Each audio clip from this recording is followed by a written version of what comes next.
புரியுதுங்களா?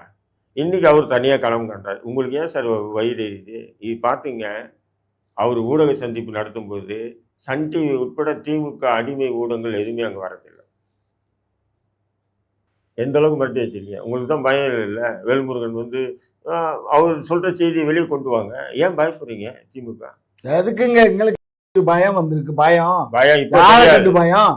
யார கண்டுங்க பயம்? தோத்துட்டு ஆமா, தோத்துட்டு கேளுங்க. ஜோசியம் என்னைக்கு வந்தீங்க? ஜோசியர் தோத்துட்டு எதிர்கட்சியா சட்டமன்றத்தில் போய் உட்காரும் போது அப்போ தெரியும் வேல்முருகன் பாப்போம், கடாரையும் யாருன்றது. அதுதான், அது நீங்க வாங்கிட்டீங்கிறதா கல்லா கட்டிட்டீங்கன்னு தெரியும். அதனாலதான் நீங்க இவ்வளவு அதுதான் சார் நான் வாங்கல தைரியமா சார். நீங்க வாங்கி அதான் கொடுங்க. இவ்வளவு தைரியமா பேசுறீங்க. அண்ணன் வந்து வாங்கி கொடுக்க சொல்லுங்க. அண்ணா திமுக போயிடுச்சு. நான் எதுக்கு? அதான் அவர் தான் பேரம் பேசிட்டாருல. இல்ல, பேசி எனக்கு ஒரு அமௌண்ட் வாங்கி கொடுங்க, அதுல ஒரு பங்கோட உங்களுக்கு தரணும். ஐயோ வேண்டாங்க, இதெல்லாம் கரைப்பட்ட காசு எனக்கு வேண்டாங்க.